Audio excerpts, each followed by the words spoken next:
El siguiente es un extracto del manual de los fundamentos ideológicos y políticos del movimiento nacionalista colombiano que pretendemos fundar. Vectores críticos en la exigencia de la refundación nacional.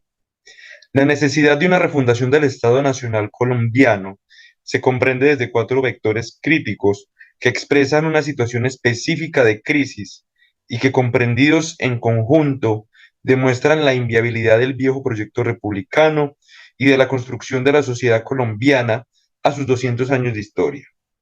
Estos vectores yacen en las áreas de la política, la sociedad, las instituciones, la economía y la cultura. Vector político: crisis del Estado-Nación y de la política.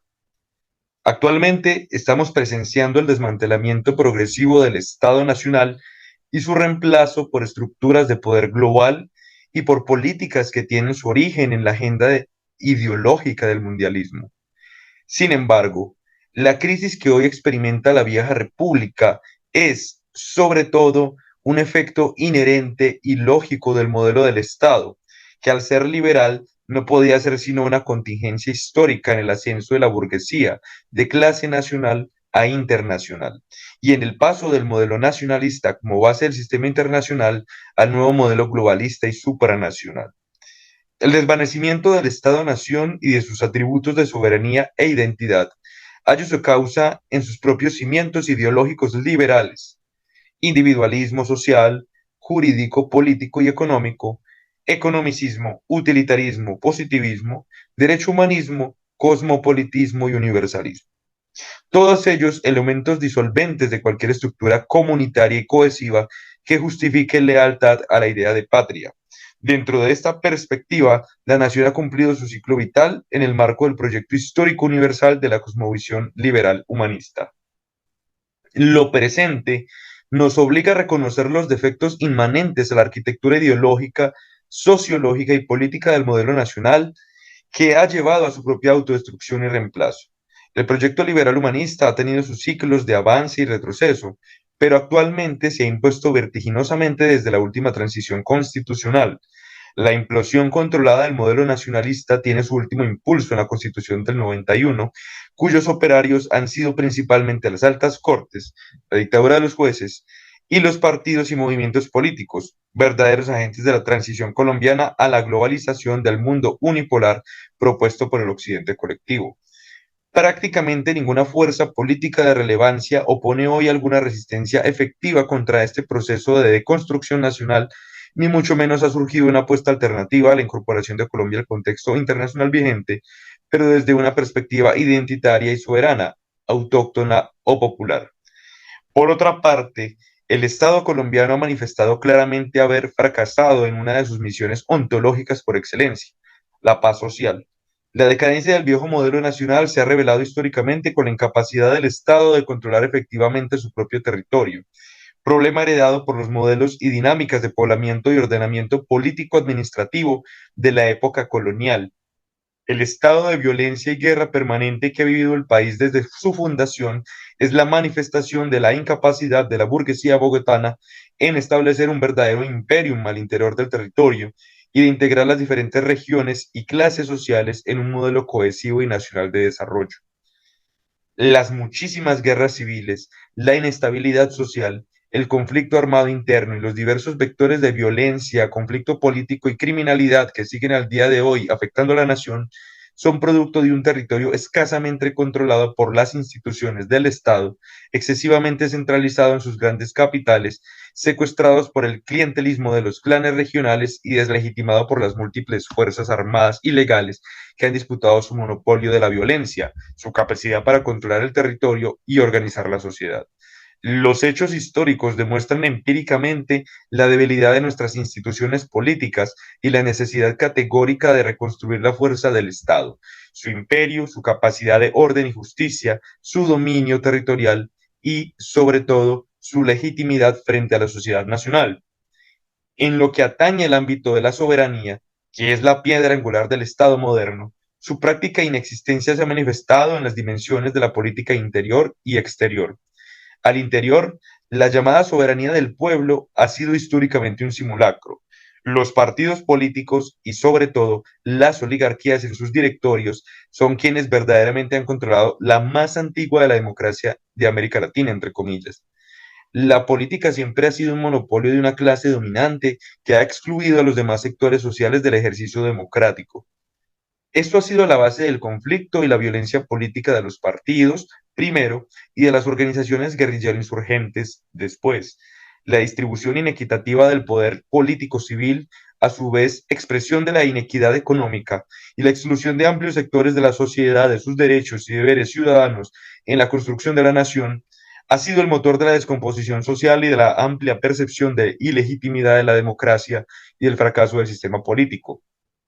A propósito de lo anterior, fue la elección del sistema de partidos como fundamento del sistema parlamentario lo que condenó la construcción del Estado y de la sociedad a una situación de violencia perpetua y de aguda inestabilidad social.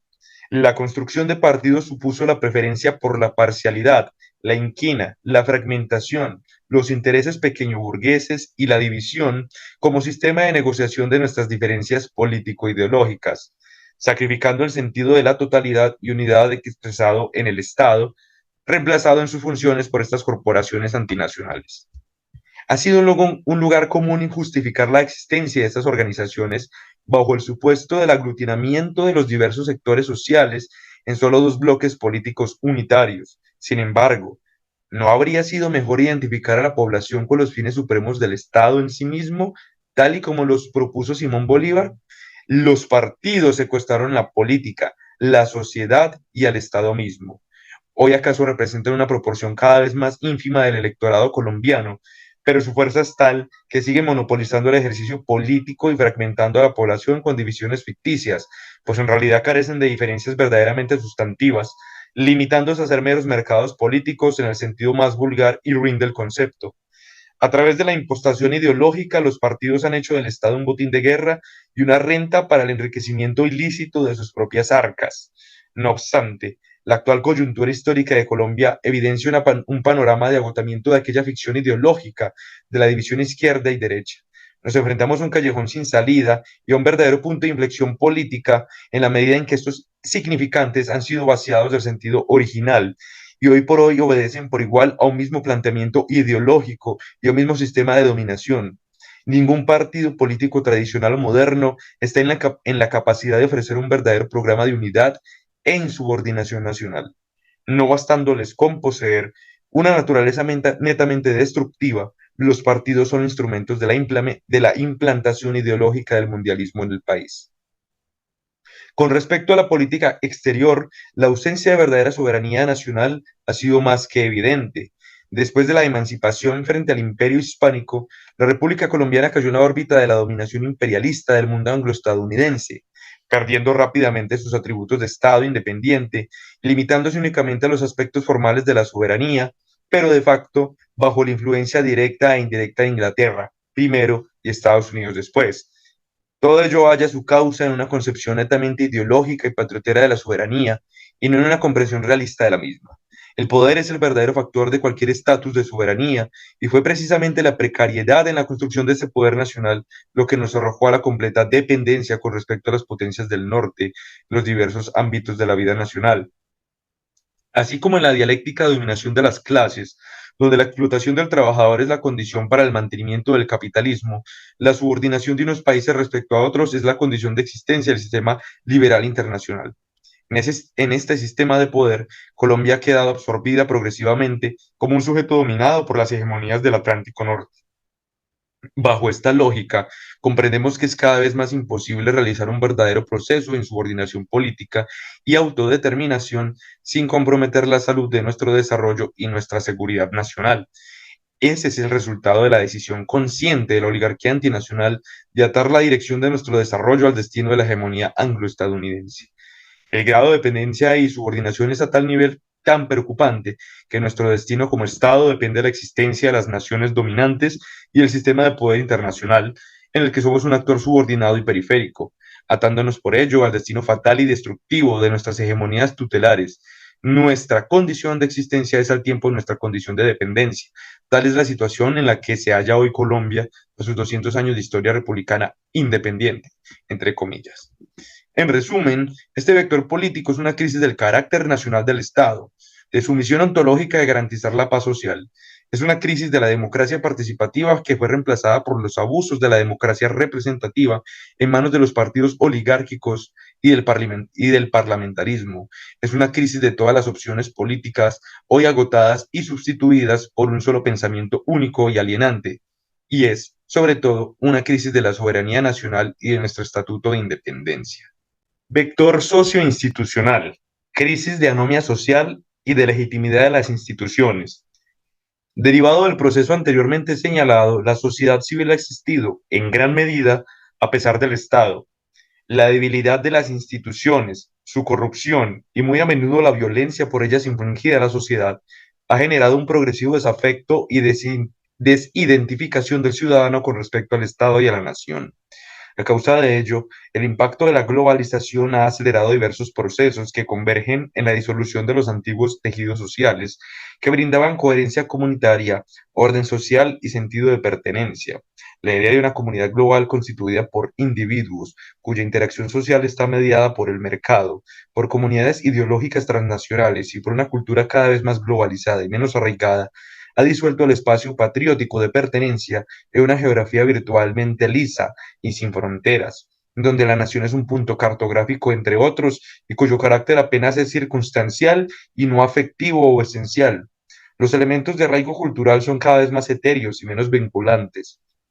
De allí que la ciudadanía global se esté imponiendo sobre la nacional y, lo que es peor, bajo el auspicio directo del Estado, que abandona así su razón nacionalista de ser.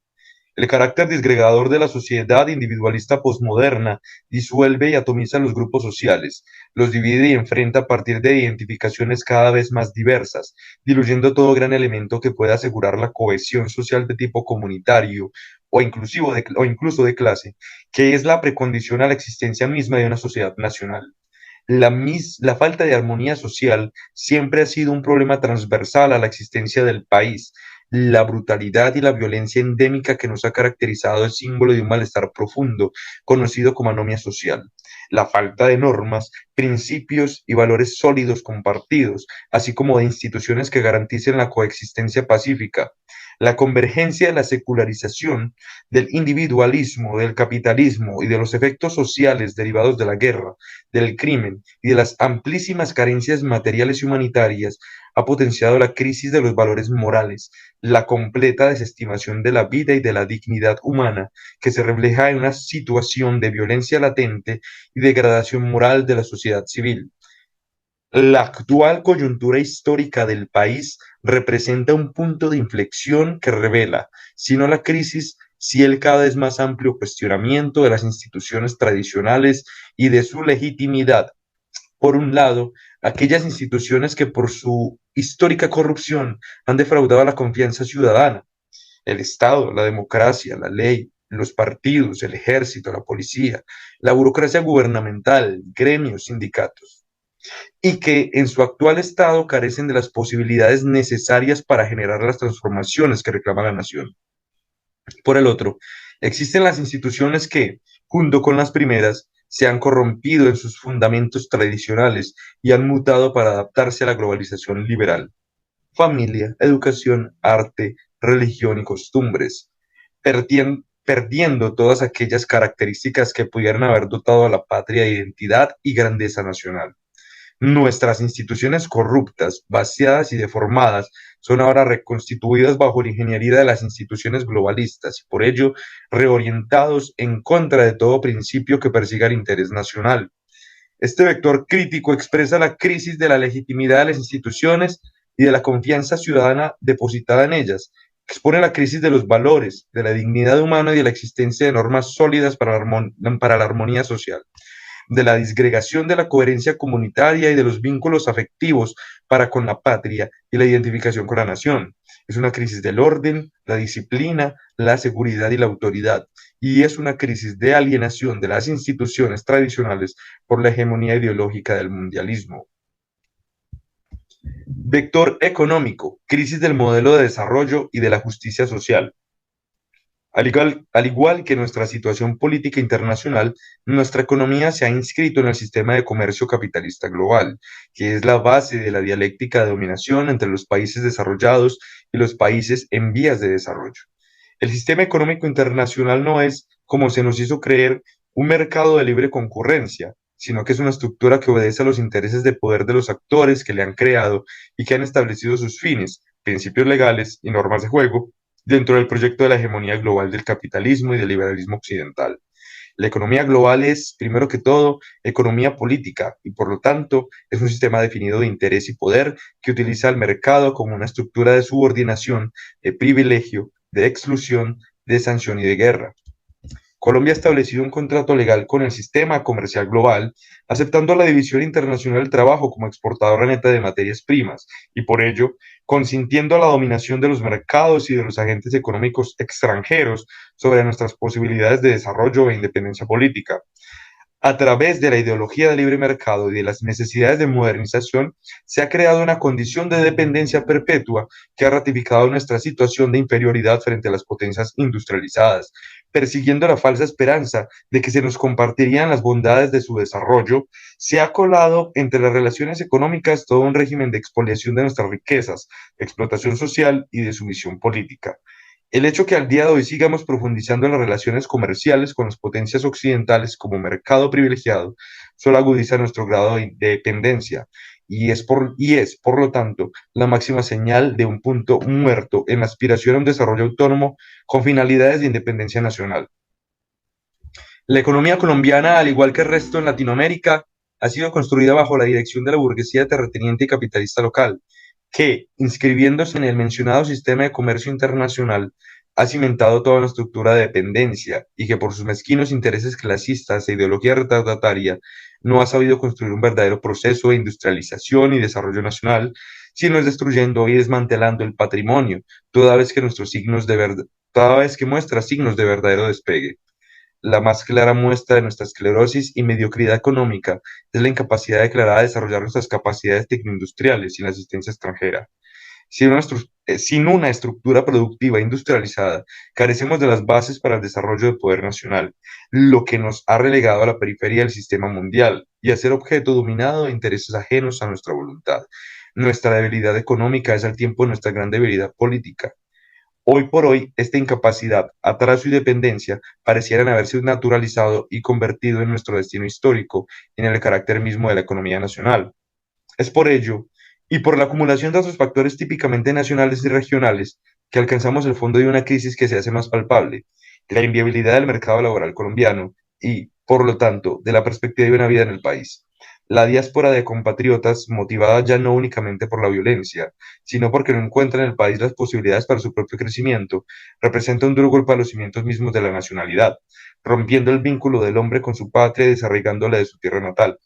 Y el más devoto de los patriotismos puede resistir la exigencia de un pueblo que no encuentra en su tierra oportunidades materiales de realización, situación crítica que pone de manifiesto tanto el estancamiento económico del país como la macrocefalia de las megalópolis tecnológicas globales que absorben cada vez más a hombres y mujeres de todo el mundo, dejando al resto del planeta convertido en provincias despobladas de cerebros y de fuerzas productivas. ¿Qué puede ser el futuro de un país cuya fuerza trabajadora e intelectual se escapa por legiones? Finalmente, el mayor fracaso del modelo de desarrollo ha sido la incapacidad del sistema económico de incluir a grandes partes de la población en el goce de la riqueza producida y en la satisfacción plena de las necesidades básicas. La pobreza en todos sus niveles y dimensiones se ha confundido con el nombre de Colombia, adquiriendo por ello la infame categoría de ser uno de los países más desiguales de la región e incluso del mundo. La avaricia de la clase oligárquica, depredadora de la riqueza, acaparadora de la tierra, usurera de las esperanzas del pueblo, ha rematado el pico de un modelo débil de desarrollo económico-social, con su clasismo furibundo y su control exclusivista de los medios de reproducción política, económica y cultural. La concentración abusiva del poder económico y político contrasta vergonzante con las vastas regiones abandonadas a su suerte y por las clases proletarias urbanas y rurales que apenas si logran mantenerse en pie en la lucha diaria y que se agolpan en las puertas doradas de la opulencia. Debemos tolerar por más tiempo la existencia de un modelo que se justifica a través de la lucha de clases y por tal concentración impune de la riqueza. un país necesariamente rico, inmensamente rico en recursos, que nada en su propia pobreza. Contradicción, entre comillas, de una explotación muy cierta, que es la base de todas las miserias y conflictos históricos de violencia política en Colombia. La cara más típica de una pobreza endémica y regional, expresión de un sistema de poder indolente y de un modelo que permite cínico la existencia de amplias capas reducidas a la miseria extrema, donde las clases bajas apenas si sobreviven y la clase media se ha visto devastada y reducida al nivel de un precariado estacionario, condenado a vender su trabajo por debajo de sus reales méritos y a ver quebrada su empresa por las políticas apátridas del neoliberalismo, que ha preferido la importación injusta de competencia extranjera, lo que explicita, además, las serias dificultades para construir una economía competitiva. En contraste de todo ello, unas clases altas encerradas en la burbuja ideológica del crecimiento, integradas más a la globalización que a su tierra, y que se desentienden o que no quieren comprender que el abismo que las separa de las otras clases es cada día más insostenible. El nuestro ha sido un modelo que no ha creado las bases para la incorporación social, al goce colectivo de la riqueza y al acceso efectivo de los derechos básicos fundamentales. Por el contrario, ha convertido el país en un foco de expulsión poblacional de la región y una sodoma de segregación clasista y de gravísimas carencias materiales. A esto se le suma un alto endeudamiento que, sobre la base de una economía poco industrializada, precarizada, informal, deficitaria, desfalcada, escasamente especializada, ilegal y de muy baja productividad, carece hoy de los recursos necesarios para maniobrar y realizar las reformas de amplia envergadura que reconduzcan al sistema a uno de justicia social, independencia y soberanía. No solo nuestro modelo político-económico liberal no puede hacer nada para cambiar esta situación, es que es el mismo la causa de la desigualdad, la explotación y la miseria social, pues son estas las condiciones fundantes de su mismísima existencia. Este vector crítico es la crisis del modelo de desarrollo económico que no pudo crear los cimientos de una economía productiva, industrializada e independiente, que nos ha sometido a una condición perpetua de dependencia, asistencia externa y presión geopolítica, atada por siempre a la periferia del sistema internacional, incapaz de alcanzar los niveles de desarrollo tecnológico, industrial y científico de las potencias globales e incluso regionales. Es la crisis de un modelo que se convirtió en la base de la dominación clasista de las oligarquías contra un pueblo precarizado. Pero, sobre todo, es la crisis de una pobreza sistémica y permanente, deseada y legitimada por la clase dominante. Vector ideológico-cultural. Crisis de la ideología nacional. Finalmente, la cumbre de la crisis del Estado Nacional colombiano es la ausencia de una ideología rectora y fundante, de una idea misma de nación y de Estado que oriente y dé sentido al devenir de la República como a su propia razón de ser. Este ha sido por siempre un campo en disputa por los partidos y sus corrientes internas, lo que podría decirse que fue por un largo tiempo una especie de ideal nacional, el bolivarianismo, el hispanoamericanismo y el catolicismo, ideas en su momento ya eclécticas y muy ambiguas. Al día de hoy han desaparecido totalmente el espacio ideológico del Estado, e incluso peor, están hoy satanizadas, marginadas o prácticamente censuradas. El rechazo abierto al ideal bolivariano y a su figura fundadora por parte de los diversos sectores políticos de la nación, incluidos los falsamente llamados nacionalistas, además de la completa indiferencia popular, expresa la implosión ideológica de la República y un punto crítico de quiebre. Este vacío ideológico, presente hoy más que nunca, ha venido siendo llenado con los contenidos ideológicos del globalismo, de izquierda y de derecha, convirtiéndose en la moral oficial del Estado y en el derrotero de los partidos políticos, introduciéndose, además, en el pensamiento del pueblo colombiano, así como en su modus vivendi, en la medida en que las instituciones y el estilo de vida globalista edifican todas las posibilidades de la realidad cotidiana. ¿Qué somos como nación? ¿De dónde vinimos? ¿Hacia dónde nos dirigimos como pueblo? ¿Qué tipo de nación queremos ser? ¿Cuál debe ser el sentido moral de nuestras instituciones? ¿Qué tipo humano queremos edificar? De continuar así, existiremos como Estado en el futuro. La capitulación de la nacionalidad pareciera ser un efecto y causa misma del fracaso rampante de la vieja república. Solo un ideal nacional puede responder a estas preguntas, pero precisamente de ello es de lo que carecemos, convirtiéndonos en sujetos alienados que cumplen la voluntad de aquellos estados y agentes de poder que sí poseen una ideología propia. La ausencia del ideal nacional se manifiesta de diversas formas: en la indiferencia frente a los símbolos patrióticos y de toda expresión de civismo clásico, de la inconsciencia histórica que vacía progresivamente la praxis política y de la defensa de la soberanía, en el desafecto a la tierra patria y el interés nacional, en el desprecio de la cultura tradicional y de la idolatría racista del cosmopolitismo del primer mundo, entre comillas. Es la confusión en la idea de identidad nacional y en el individualismo como imperativo moral. Es la falta de una agenda contrahegemónica y soberanista que oriente nuestra política exterior, pero también se manifiesta en permanencia de discursos anacrónicos y descontextualizados, como la división entre izquierdas y derechas, o la contradicción entre antifascismos y anticomunismos, no reconociendo la obsolescencia de dichas categorías en el actual contexto globalista y posliberal del siglo XXI. Todo esto es al tiempo una grave crisis de los ejes de referencia para la interpretación histórica y para la orientación de la acción política. Los colombianos están desorientados para comprender el momento nacional y global actuales, careciendo de un ideal contrahegemónico que pueda ofrecer resistencia y una agenda política propia como sociedad y como nación. Finalmente, la urgencia de una ideología nacional es la necesidad de una sólida moralidad pública que, ante el declive de la influencia religiosa en la sociedad, oriente la acción de los ciudadanos y de las instituciones en un sentido trascendente, más allá del laicismo liberal moderno. Este ideal debe ser la afirmación de la unidad nacional por encima de los partidos y las divisiones sectarias, de una ética basada en la justicia, la virtud, la sabiduría, el bien común, el deber, el honor, la disciplina, la responsabilidad social, el sacrificio y el heroísmo.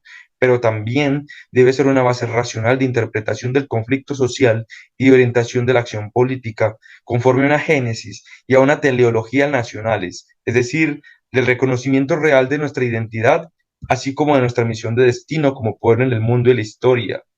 Esta es la crisis de la ausencia de un ideal rector del Estado Nacional colombiano. Es la carencia de un discurso sólido e integrador de la identidad, así como de la orientación de destino de la patria. Es la crisis de los valores cívicos y patrióticos, así como de la moralidad pública.